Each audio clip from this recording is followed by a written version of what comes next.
Our topic is volume, and I want you to know that volume is also known as the capacity. And the definition of volume or capacity is that it tells you how many three-dimensional cubes fit inside a three-dimensional figure. I want you to highlight the word cubes, okay? So our central question is, how do you find the volume of 3D shapes? And I want you to know that you need to label volume as units cubed, units to the third power or cubed is the same thing, or cubic units. So, for example, if you're looking to find the volume of a three-dimensional figure that is measured, its measured dimensions are all in feet, when you find its volume, you would label it feet cubed, or you could write cubic feet.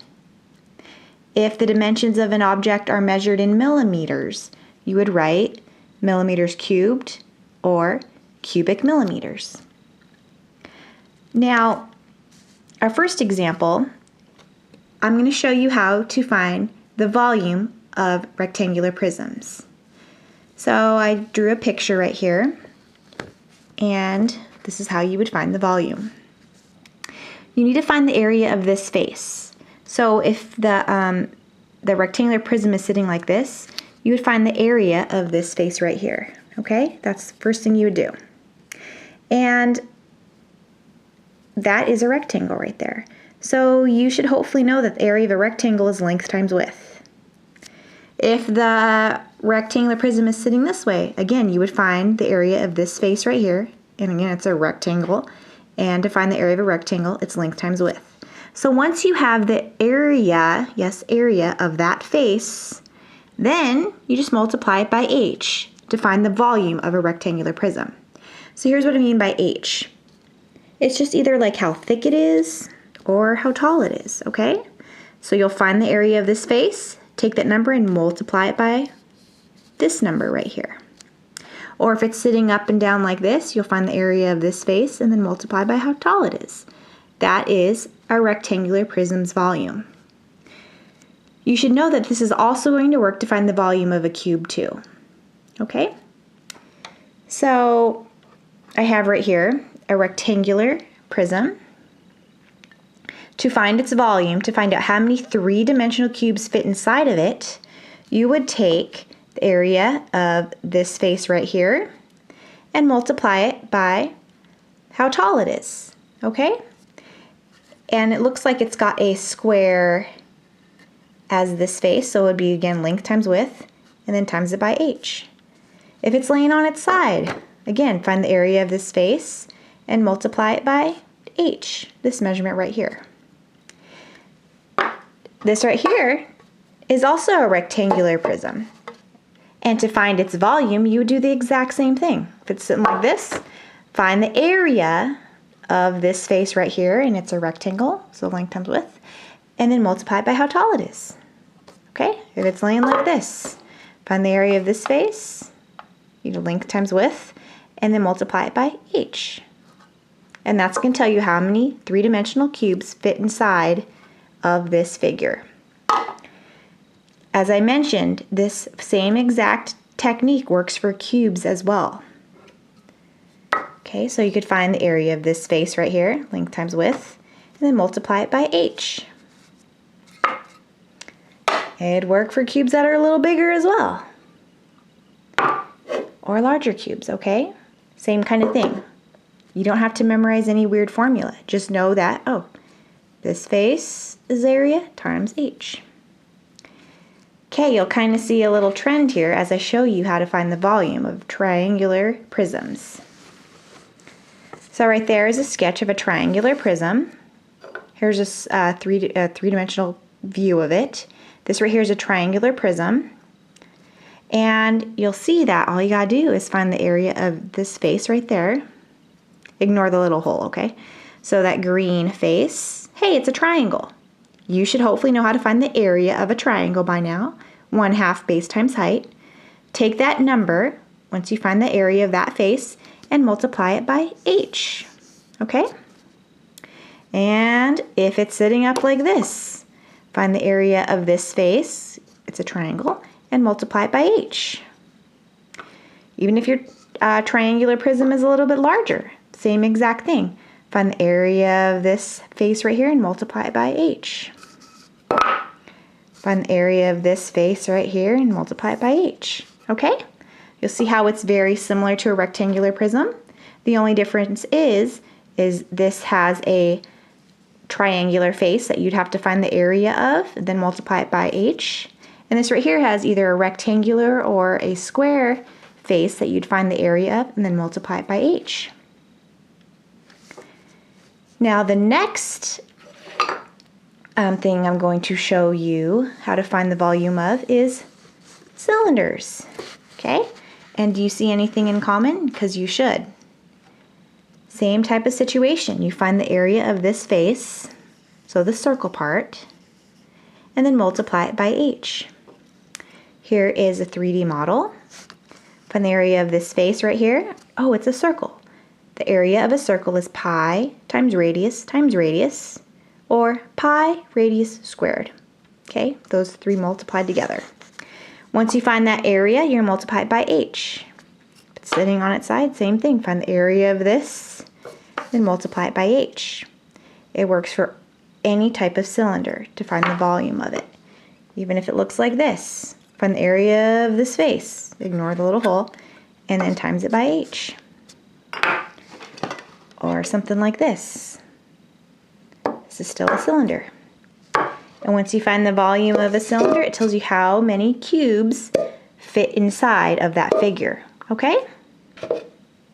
So down in the summary section is the actual formula to find the volume for each one of these three-dimensional figures I went over on this first page. So the first one was rectangular prisms or cubes. This is what I had to memorize in school. I just had to memorize base times height times, you know, how tall it is, or length times width times height. Same thing. But instead of trying to memorize that, I just want you to think of it common sense wise. Here you have a rectangular prism. Find the area of this face right here, which is, length times width, or you could say base times height, and multiply by this, this measurement right here, okay? And you'll see, well, why do they have two h's? This capital H goes with this B, so base times height. So that's when I'm specifically referring to the face right here. Base times height, okay? And then the lowercase h, that, when I use that, that means like how tall it is like this, okay? Or how thick it is, okay? So don't confuse those, they're different. This one's a capital H, this one's a lowercase h, okay? And you'll see next is the formula for triangular prisms. This is the one I had to memorize. 1/2 length times width times height, okay? And instead of memorizing a formula, I just want you to know the common sense approach. Again, you find the area of this face right there, which is a triangle. That's where they come up with this 1/2 base times height, or base times height divided by 2. And then you would multiply it by h, okay? So instead of memorizing a formula, just memorize just the common sense approach. The next one is that volume of a cylinder, and this is just how I memorized it, pi r squared times h. But instead of trying to memorize that, think of it like this. Find the area of this face right here, and then multiply it by h. Now, this common strategy right here works for any prism. So even if your prism looks like this, same thing. Find the area of this face and multiply it by how tall it is. If it's sitting like this, find the area of this face, multiply it by this right here, this dimension, okay? I want to take a second right now and make sure you understand what prisms are. So right here, I have a rectangular prism. What makes it a rectangular prism is this face right here, in the shape of a rectangle, is identical to its base, which is also in the shape of a rectangle. Okay, so this right here is a rectangular prism. Right here, this is also a prism, but it's also called a cube. But what makes it a prism is that this face right here is identical to its bottom. Right here is another example of a prism, and it's a cylinder. You'll see that this face right here is identical to its bottom. There is another prism right here. And since there are 1, 2, 3, 4, 5, 6 sides, it's called a hexagonal prism. And you'll see that this face right here is identical to its base. Another example right here of a prism is this triangular prism. This face right here is identical to its base. Here are some non-examples of prisms. Right here. See how they don't match? This is not a prism. It's a three-dimensional figure, but it's not a prism. Right here. This square pyramid. It's not a prism. It's a three-dimensional figure, but it's not a prism because it does not match the base. There's nothing that matches the base, okay? So tell me, is this a prism? No, that's not a prism. It's the three-dimensional figure, which is a cylinder, but it's not a prism. Is this a prism? Yes, it's a cylinder. This face matches the base. Is this a prism? Yes, this face right here matches the base. Is this a prism? No, it's a triangular pyramid, but you'll see that nothing matches that base right there on the top, okay? How about this? Is this a prism? Yes, it is, because this face right here is identical to its base. I want to also add that for a three-dimensional figure to be a prism, this top and the base have to be not only identical, but they have to be parallel to each other. And a nice little quick test that you can do is if you're looking straight down on them, you know that the top and the base are flat, and when you're looking down on them, they kind of look like they're just two-dimensional, okay? So when you're looking flat down on them, they look like they're two-dimensional, okay? They're both flat and parallel and matching. So you see how when I take a cylinder, when I look right down on it, it kind of looks like it's matching, but you'll see that this up here is not flat, okay? And it doesn't match the base. When I have a triangular pyramid like this, you're looking down on it and the top does not match the bottom. So that's why these two are not prisms. And these right here are examples of prisms. I want you also to know, why is the volume formula for all prisms so similar? So from class, you should know that when you're finding the volume of a prism, you take the area of this face and multiply it by this right here, which I labeled as a lowercase h. Or if it's laying like this, you could take the area of this right here and multiply it by this length right here, which I labeled as a lowercase h. Same with a cylinder. You take the area of this face and multiply it by this length right here. Or if it's on the side, you take the area of this face right here and multiply it by this length right here, which I labeled as h. Same with cubes. Take the area of this, multiply it by h. Or if it's laying like this, area of this, multiply it by h. If it is a triangular prism, you take the area of this, multiply it by this, or, you know, take the area of this, multiply it by this. Even with the hexagonal prism, I told you the same thing. Find the area of this and multiply it by this, or area of this face, multiply it by that, okay? So the reason all of them are similar, all of those formulas are very similar, is because when you're finding volume, it's going to tell you how many three-dimensional cubes fit inside each of the objects. And when they're prisms like this, I can very easily model that with a rectangular prism, okay? So right here I have a rectangular prism. You'll see that this face right here is exactly identical to the base, except for the color, but the color doesn't matter. So anyway, what you have hopefully memorized is that when you're finding the volume of a prism, you take the area of this face, multiply it by this right here. So let's go ahead and take the area of this face right there. And remember, area of a rectangle or square is just length times width. And when you do length times width, it tells you how many squares are there. So the area of this length times width is 3 times 3, which is 9 square units. So see these square units? There's 1, 2, 3, 4, 5, 6, 7, 8, 9 of them. Okay, that makes sense. There's 9 square units right there. And to proceed to find the volume of this, you would need to take this area of 9 square units, because they're squares, and multiply it by this length right here. Well, the units that compose this length right here, you know, the lowercase h in the notes, There are 1, 2, 3, 4, okay? So the volume of this would be 9 multiplied by 4. 9 multiplied by 4 gives me 36 cubic units, okay? So the volume of this should be 36 units cubed. In other words, the amount of little old cubes in this, there should be 36 of them. So let's go ahead and count. Here's 9 of them. 9 more makes 18. 9 more makes 27.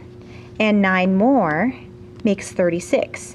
So the volume of this is 36 cubic units, okay?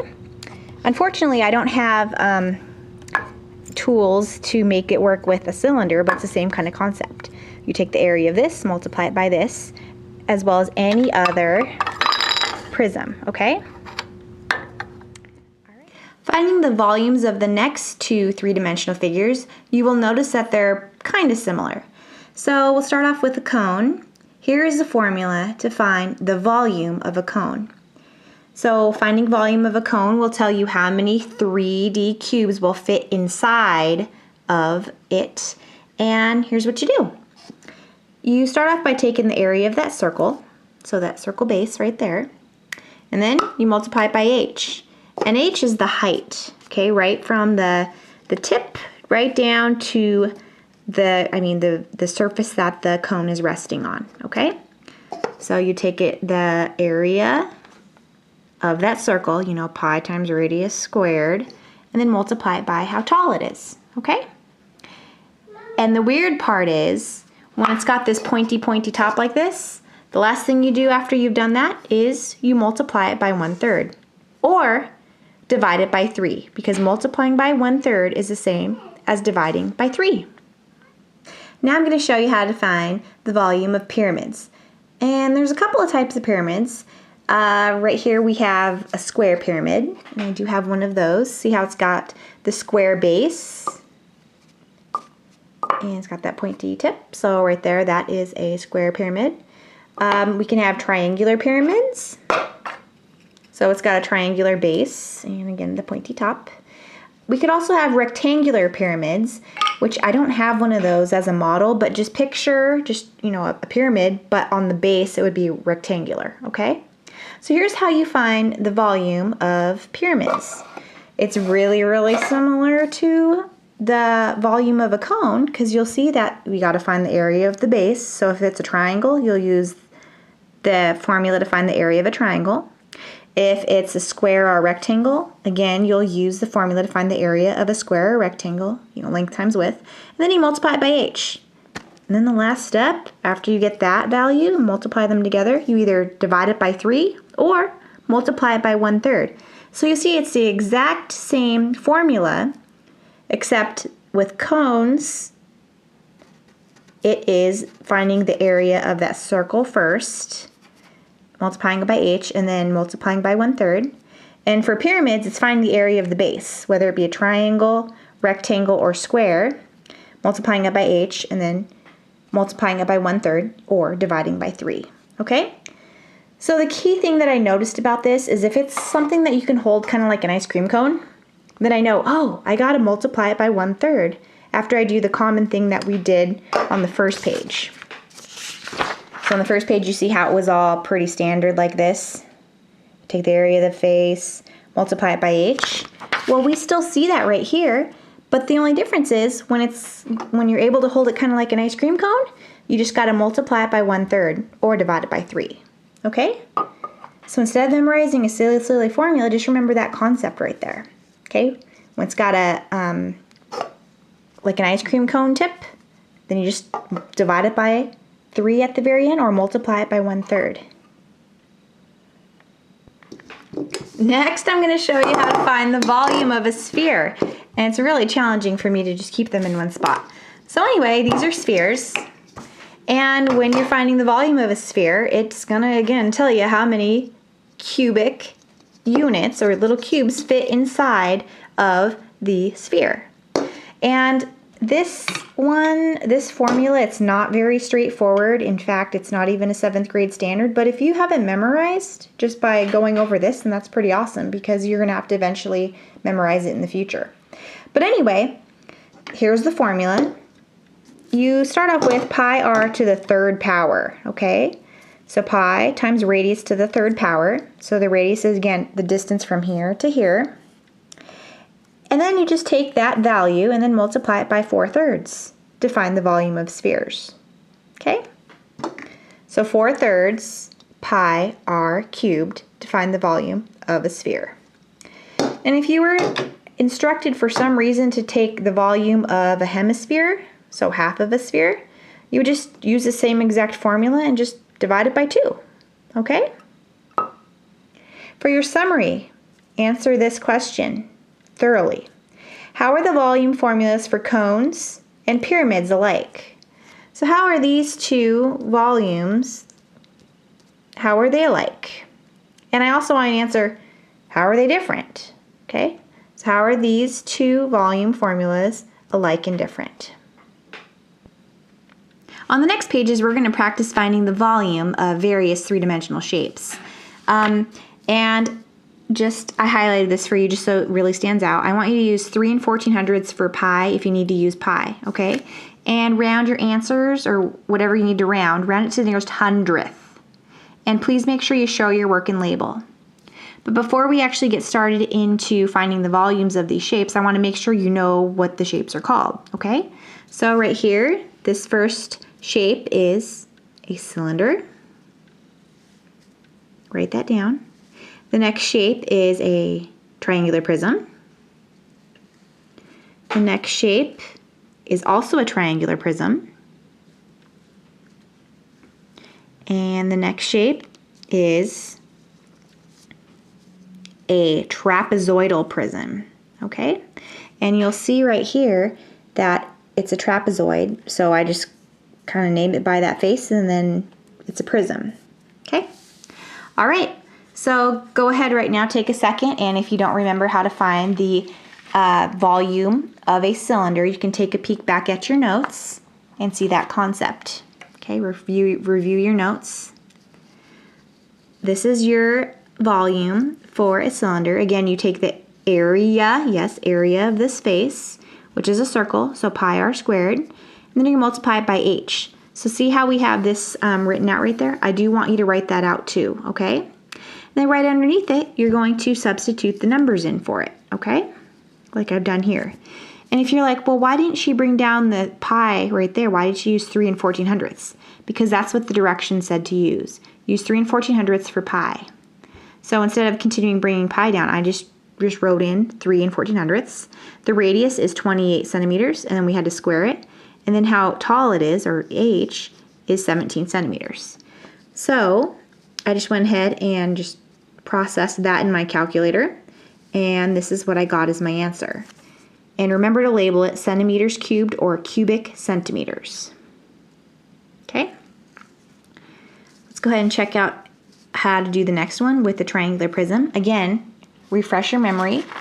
Take a peek at your notes. Okay, you find the area of the face and multiply it by h. Hey, the face is a triangle. Area of a triangle is 1/2 base times height. So that's where I got that. And then we multiply it by h. Okay, go ahead and substitute the values in. Write it right underneath it. So 1/2 base times height. So base times height. And then times by h, which is 9. So see how we have that right there. Okay, let's see, half of 18 is 9. 9 times 11 is 99. We gotta go 99 times 9. You'll notice that to make it easier on my life, whenever you're multiplying stuff, you can switch the order of it as long as you maintain the symbol in front of it. So if it was like a positive number, then you'd keep it positive. If it was a negative number, you'd maintain that negative number. But I knew, oh, half of 18 is 9, so that helped me get that much quicker, okay? You don't always have to use a calculator. Okay, 99 times 9 is 891 feet cubed. All right, we got another triangular prism. Go ahead and try that one on your own. Pause the video and see if you can follow the exact same procedure like we did above. And here's what it should look like. 1/2 base times height, so base times height for the area of that triangle, then multiply by h. Okay, and here's what you should get as your answer. All right, that last one on this page could be kind of tricky if you don't remember how to find the area of a composite shape. Okay, so yeah, I know that's a trapezoid, but I'm going to break this trapezoid into a rectangle and into a triangle. So go ahead and look at these dimensions that I wrote in and make sure this makes sense to you, okay?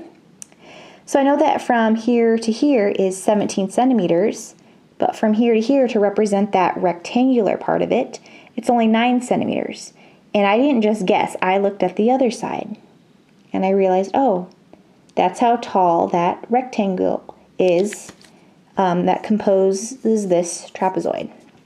Well, to go from 9 to 17, I needed 8 more centimeters. So I knew that that part of the triangle right there is 8 centimeters, okay?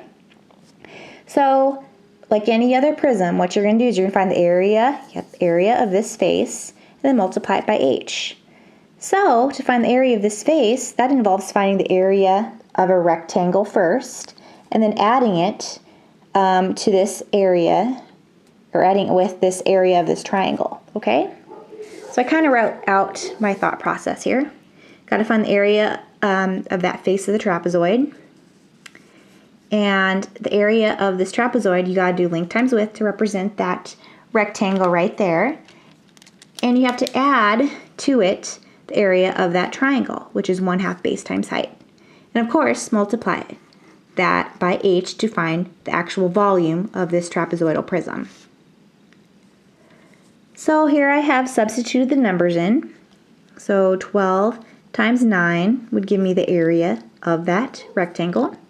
1/2 8 times 12, so 8 times 12 divided by 2 is the same thing, would give me the area of just that triangle. And I got to add those little things together. Oops, I have to add them together, and I get 156, but then don't forget to multiply that value by 29, by h, to get the volume of the trapezoidal prism. And that's what you should get. Please make sure you can do that one on your own, in case you do see it in a future assessment. This next page has the same instructions as the previous page. You want to round to the nearest hundredth when necessary, and in place of pi, I want you to use 3 14/100ths, okay? So let's go ahead real quick and write down what these three-dimensional figures are called. So you have a cone, sphere. This is a rectangular prism, and I know it's a rectangular prism because when I look at these dimensions right here, it's 5 inches by 3 inches, and that would be a rectangle. If they were both 5 inches by 5 inches, if it's 5 inches by 5 inches, that'd be square. It'd be a square pyramid, okay? But since that's a rectangle, it's a rectangular pyramid. And then right here, it looks like we've just got a rectangular prism. So take a second, refresh your memories on just how to just generally find the volume of prisms. See how it's generally the same, except for, if it's a circle, you got to know the area of a circle. If it's a triangle that composes that face, I need to know how to find the area of a triangle. And if it's like a rectangle, you need to know how to find the area of a rectangle before you can proceed to find the volume, okay? Then right here, just a reminder, same exact concept, but when it's got that pointy tip, like to where you can hold it like an ice cream cone, you got to multiply that by 1/3 or divide it by 3, okay? Again, right here, it's got the pointy tip to where you can hold it like an ice cream cone.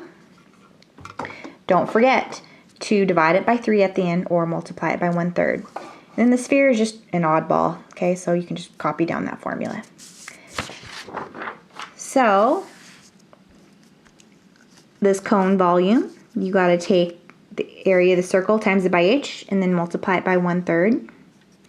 And when you do that, well, the area of a circle is pi times radius squared. The radius is 7 meters. 7 squared is 49. And we're supposed to use 3 14/100ths in place of pi, so that's how I got this right here. See how I just brought everything down to kind of keep it consistent so I wasn't confusing myself. I got the 16 because that's how tall it is. That's h. Okay, I probably simplified it further. 7 squared is 49 like I've mentioned. See how I just kind of kept simplifying it, kept it all in line to make sure I didn't get confused or forget anything. Found what was in the parentheses, 153 and 86 hundredths rounded, probably. And then I multiplied that by 1/3 or divided by 3, and then I multiplied it by 16. Okay? This is what you should end up with. 820 and 59 hundredths meters cubed, or cubic meters. Okay, the next shape is a sphere, and again, the sphere's volume, if you remember it, it's 4/3 times pi times the radius to the 3rd power. So that radius is 9. We gotta do 9 to the 3rd power. 9 times 9 times 9. Okay, and again, we're using 3 and 14 hundredths in place of pi. Okay, go ahead and multiply that all out. You should get this as your answer. 3,052 and 8 hundredths yards cubed. Okay, because remember, volume tells you how many cubes fit inside that 3-dimensional figure. That's where they come up with the cubes, or the cubic units. Okay, now for the rectangular pyramid. Again, it looks like an ice cream cone. You know, you're able to hold it like that, so you know there's a 1/3 involved. So it's 1/3 area of this right here, which is a rectangle, times h. Okay, go ahead and substitute your values in, bring down your 1/3, and inside the parentheses we got length times width, so 5 times 3, and then you're going to multiply that quantity by 8, so it would look like this displayed. Okay, go ahead and do the stuff in the parentheses. 5 times 3 is 15, 1/3 of 15 is 5, and we just got to go 5 times 8. Here's all that written out. And you get 40 inches cubed. Alright, we got a rectangular prism right here. This one's pretty straightforward. Find the area of that face, multiply it by h, and you can do base times height times that h right there, or you can do length times width times height. And once you do all that, you should get this as your answer. For your summary, describe some differences between volume and surface area. So we've talked about surface area previously. So tell me some differences between finding the volume, which is what all these notes are about, and finding the surface area. Okay? If you can't remember, I'm going to kind of remind you because I do want you to know this. Volume tells you how many 3D cubes, how many cubes fit inside an object. Surface area tells you how many squares would cover the outside surface of a 3D figure, okay? So surface area is the areas of all the outside surfaces added together. Volume has to do with how many cubes, square cubes fit inside, okay? So put that in your own words down here. Now the next page shows you the 3-dimensional figures that you'll probably likely see the most in 7th grade. And you're going to need to show all your work right here, but I'm going to give you the answer, okay? So when this is getting checked by your teacher, we're going to look to see, hey, have you shown your work, and does the work that you put forth match the given answer? So please make sure you are being honest and you're actually trying this, because that's the best way to learn, okay? So we got a rectangular prism. Show your work on how to find the volume of this rectangular prism, because your answer should be this. Show your work. Okay, we got right here a triangular prism. When you find the volume of this should be your answer, 560 centimeters cubed, or cubic centimeters. For the next 3-dimensional figure of a cylinder, show your work. Your answer should be this right here, okay? For the triangular prism, this volume should be this. Please remember to show your work. And next up, for your summary, I want you to explain to me, how do you find the volume of a cube? How do I find how many cubic units fit inside this cube? Use your own words. How do you find the volume of a cube? For this last page, to provide you some support, I wrote out what the formulas were. You're just going to have to write out the answer, okay? So if you just kind of keep this blank and when your teacher checks it, it's still like that, you're probably not going to receive points for these notes. So please make sure you're following directions. We want you to find the volume of these three-dimensional shapes, okay? And it's very guided to where you're given the formula and it's kind of simple. It's substituted in for you and you just basically have to find the answer, okay? And make sure you label it correctly. So right here's a sphere. Here is a rectangular pyramid. I know it's a rectangle just because of the dimensions of that base right there. Okay, just find your answers. You need to participate. Okay, this right here, it's another trapezoidal prism. So I want to go ahead and explain how I got the dimensions for this in case you have to do it again on your own. I see that this is a trapezoid and it's a prism. So with any prisms, all you gotta do is find the area of the face and then multiply it by h, okay? So this is a rectangle, and right here I broke it up into a triangle. A triangle and a rectangle form this little trapezoid right here. And I know that this entire length from here to here is 14 inches. But I just want to know how far is it from here to here on this rectangle. And I just kind of looked over here. Oh, it's 10 inches. So I made this right here 10. If the whole thing is 14, then that would mean that 4 inches would remain. So that triangle right here from here to here, that little segment of it, is 4 inches in length. Okay, and the height of that triangle is 12 inches. Got it? So you're going to have to add this area of this rectangle plus the area of this triangle to get the area of this face. And then take that number and multiply it by h. It's all pretty guided right here for you. So you're just going to need to basically fill in the blanks. Okay? Simplify this right here, bring down your 18, give me the answer. And when you're all done with that, I want you to write down a question you have about volume that you can ask your teacher about. Okay?